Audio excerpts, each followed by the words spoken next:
सत्यमेव जयते। हम लगातार आपको अपने इस चैनल के माध्यम से पार्ट 1 और पार्ट 2 में कैंसर्स के बारे में अच्छी जानकारी देने का पूर्ण प्रयास किया, ताकि आप उन चीज़ों को बड़े आराम से समझ सकें, बड़े आराम से कर सकें। पार्ट 1 में हमने बताया कि किस किस कारणों की वजह से हमारा कैंसर ठीक नहीं होता है। सब चीज़ करते आ रहे हैं फिर भी ठीक नहीं होता है, तो आप उसका कारण अच्छी तरीके से जान गए हैं।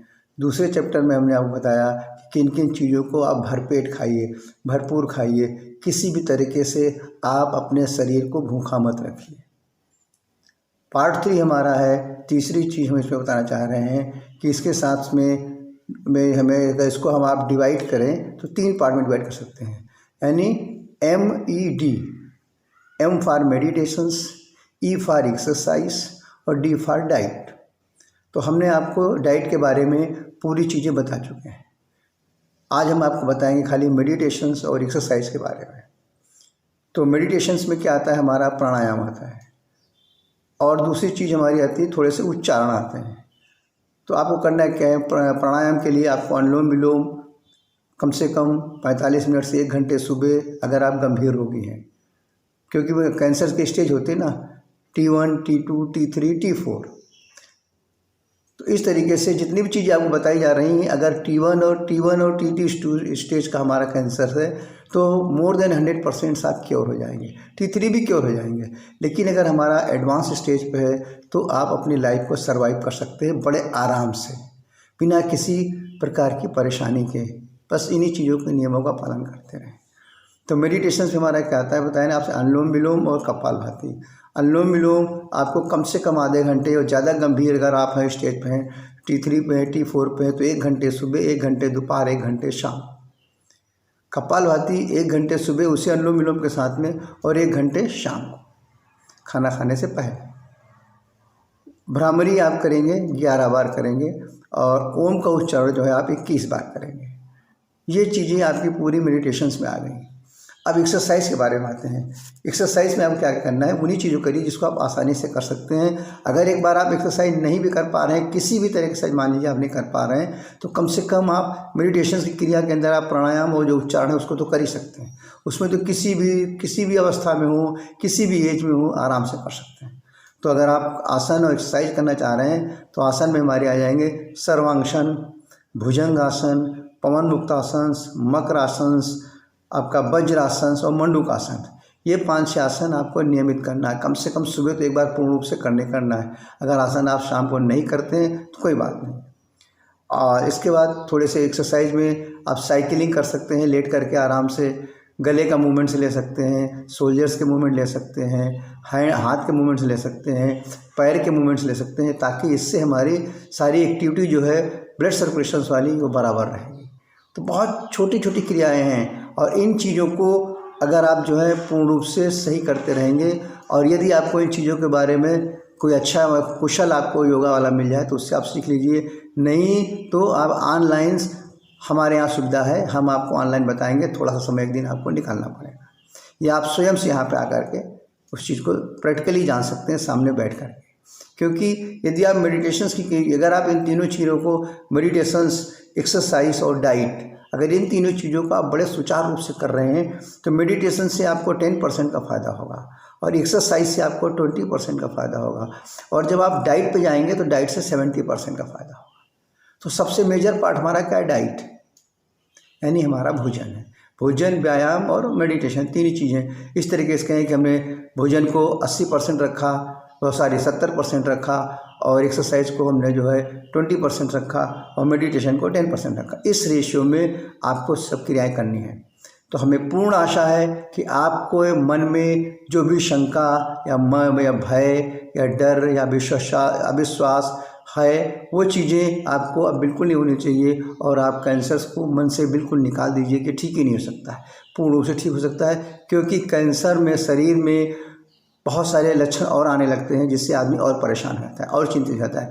वजन का घटना शुरू हो जाता है, खून की कमी शुरू हो जाती है, शरीर के अंदर हीमोग्लोबिन लेवल होने लगता है, WBC में चेंजेज आ जाते हैं, कमजोरी यानी वीकनेस उसको आने लगती है, इम्यूनिटी पावर उसका धीरे धीरे घटने लगता है, और कैंसर्स की जो कोशिकाएं हैं वो हमारी ज़्यादा ग्रोथ करने लगती हैं, प्लेटलेट्स जो है होता हमारा कम होने लगता है, शरीर के अंदर दर्द हमारा यानी पीड़ा हमारे शरीर के अंदर बढ़ने लगती है, और शरीर के अन्य अंग भी हमारे कमज़ोर होने लगते हैं, आर्गन्स जिसे हम कहते हैं, फेफड़े हैं, गुर्दे हैं, हृदय है, और सारे नर्वस सिस्टम्स हमारे जो हैं, लीवर है, ये चीज़ें जो है हमारी धीरे धीरे काम करना स्लो हो जाता है।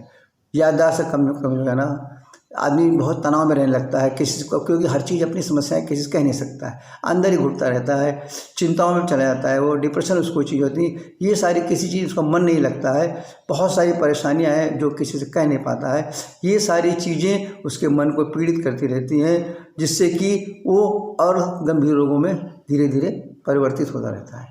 तो इन सब चीज़ों के लिए आपको जितनी भी चीज़ें, बार बार कह रहा हूँ, जितनी भी चीज़ें आपको बताई गई हैं, इनको आप बड़े ही नियम पूर्वक से करिए और आपको पूर्ण रूप से लाभ होगा। इस तरीके से अगर हम कहें कि यदि आप इन क्रियाओं को ठीक से कर रहे हैं तो आपको 90 डेज़ के अंदर यानी 3 महीने के अंदर 25% रिवर्सिबल हो जाएगा। 100% में बार आपसे कह सकते हैं इस चीज़ को, 25% आपकी ये बीमारी रिवर्स हो जाएगी 3 महीने के अंदर, और 6 महीने यानी 180 दिन के अंदर आपको 50% फ़ायदा आ जाएगा। स्वयं से आप देखेंगे कि जिस तरह की आप जांचें करवा रहे होंगे, ब्लड टेस्ट करवा रहे होंगे, आप MRI करवा रहे होंगे, MRCP करवा रहे होंगे, CT करवा रहे होंगे, एंजियोसिटी करवा रहे होंगे, PET स्कैन करवा रहे होंगे, उसके अंदर भी, ताकि आपको पूर्ण विश्वास हो जाए।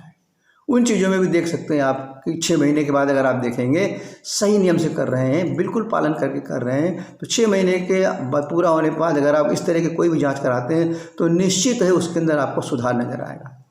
और 9 महीने के अंदर, 9 मंथ के अंदर यानी 270 डेज़ के अंदर आपको 75% फ़ायदा आ जाएगा। और 360 डेज़ के अंदर, 1 साल के अंदर ईश्वर की कृपा रही और आपका मेहनत पूर्ण विश्वास अगर आपने किया है तो 95 to 100% आप इस रोग से मुक्त हो जाएंगे। तो आप इस रोग से धीरे धीरे ठीक होने लगेंगे, विश्वास करिए, धीरे धीरे ठीक होंगे, और धीरे धीरे आप अपने स्वास्थ्य को भी अच्छा महसूस करने लगेंगे। धीरे धीरे आपका वजन या तो कांस्टेंट हो जाएगा यानी स्टेबल हो जाएगा, या उसका घटना रुक जाएगा, धीरे धीरे बढ़ना शुरू हो जाएगा। और इस तरीके से आप जो है स्वयं से अपने इस रोग का निदान कर सकते हैं।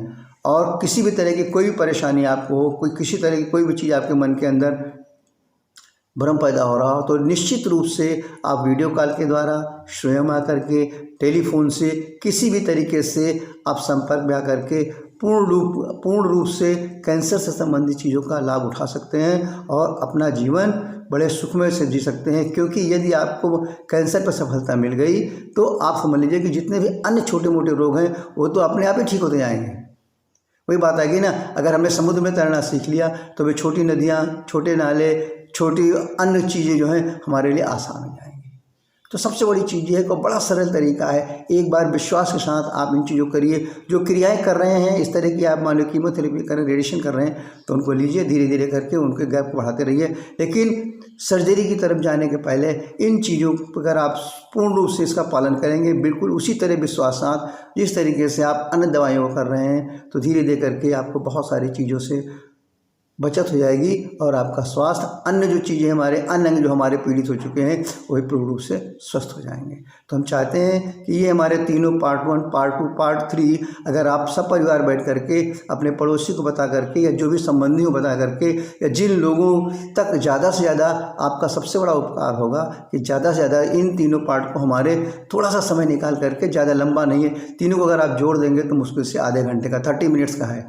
एक बार इसको आप बैठ करके 1 बार, 2 बार, 3 बार अगर आप इसको सुनेंगे तो निश्चित है कि आप हर तरह के गंभीर रोगों को स्वयं से ठीक कर सकते हैं।